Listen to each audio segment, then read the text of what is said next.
Ministro, aos Verdes, por favor. Muito obrigada, Sra. Presidente, Sr. Presidente da Comissão de Ambiente também e Sr. Ministro e demais membros da equipa do Ministério do Ambiente, cumprimento-os a todos.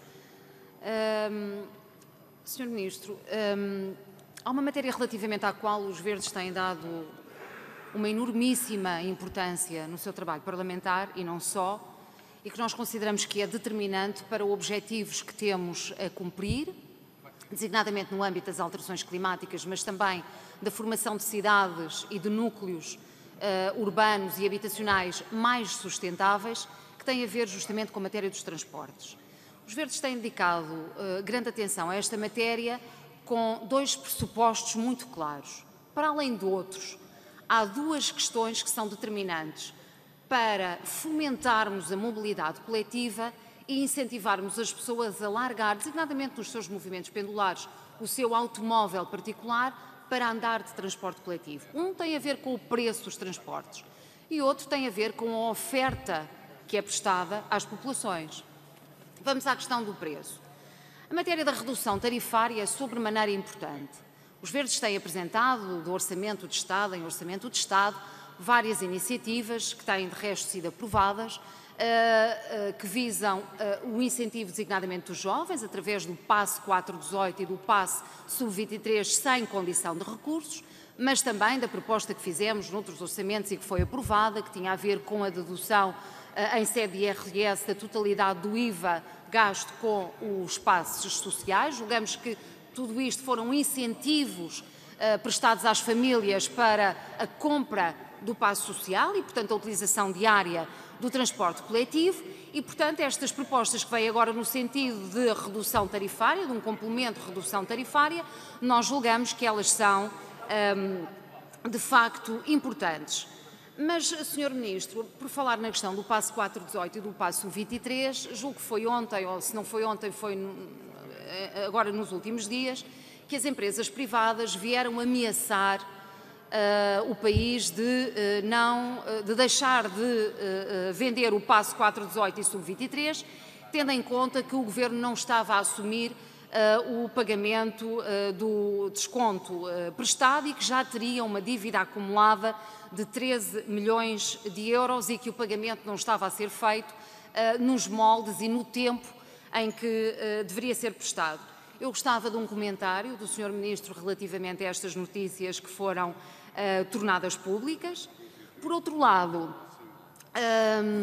relativamente ao segundo pressuposto que tinha falado, que tem a ver com a questão dos bons transportes, de uma vez por todas, nós temos que perceber que se os transportes, em termos de horários, em termos de regularidade, não derem resposta às necessidades dos cidadãos, os cidadãos nem é por opção, são obrigados a fazer outras opções, designadamente o uso do transporte individual.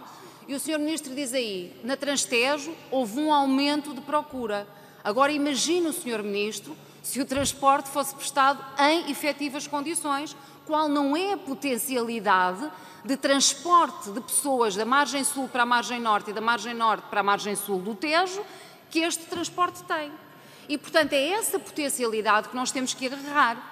E não podemos descuidar-nos, como tem sido feito até agora, que é perceber que os navios têm um determinado tempo de vida, não investir na manutenção dos navios e, por outro lado, não programar a aquisição de novos navios. E depois chegamos a esta linda situação.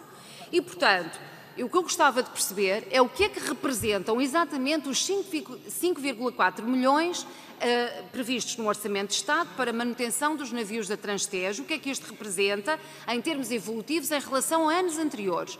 E, por outro lado, que programação? Agora estamos confrontados com a aquisição de 10 novos navios, que não é para amanhã, portanto, nos próximos anos será progressivamente, essa oferta será feita progressivamente nos próximos anos, correspondente a 57 milhões de euros, mas como é que nós, de hora avante, programamos, tendo em conta o tempo de vida desses navios e o seu uso natural e normal, como é que nós programamos a aquisição de novos navios de modo a não chegarmos a esta situação? Há ainda uma outra questão relativa aos transportes que, na nossa perspectiva, é fundamental, que tem a ver com o seu desempenho ambiental também. E é nesse sentido, Sr. Ministro, que os Verdes têm naturalmente que perguntar porquê esta opção do Governo de, em sede de Orçamento de Estado, reduzir a meta de incorporação de biocombustíveis nos transportes. Ou seja, no Orçamento de Estado para 2018, essa meta de incorporação de biocombustíveis, que nós não queremos que fique claro produção dedicada, o que nós queremos é valorização de óleos alimentares usados, evidentemente, mas isso julgo que nem seria necessário sublinhar para que o Sr.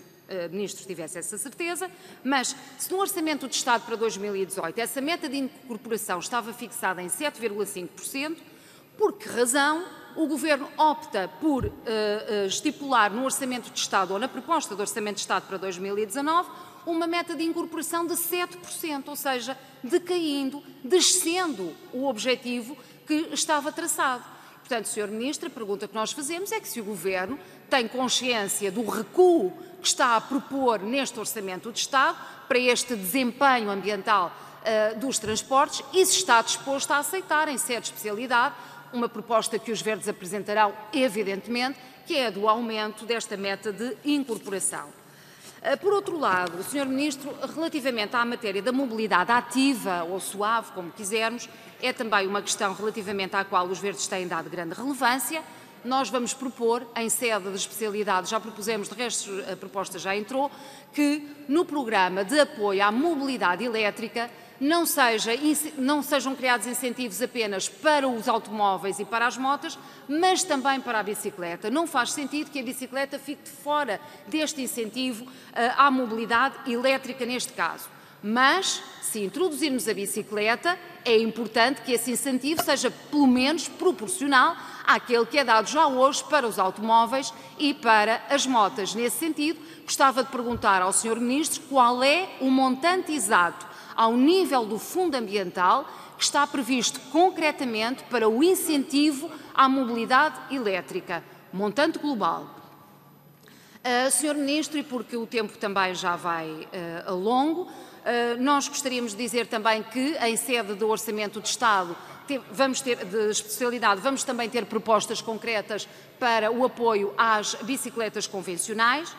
E outra matéria relativamente à qual gostaríamos de uma resposta nesta ronda por parte do Sr. Ministro, prende-se com a questão do amianto. Nós gostávamos de saber qual é o ponto da situação, termino mesmo, Sra. Presidente, qual é o ponto da situação relativamente à monitorização e remoção do amianto em edifícios públicos e se o Sr. Ministro eventualmente terá aí o dado para me dar quanto é que está destinado concretamente no Fundo de Reabilitação e Conservação Patrimonial para estas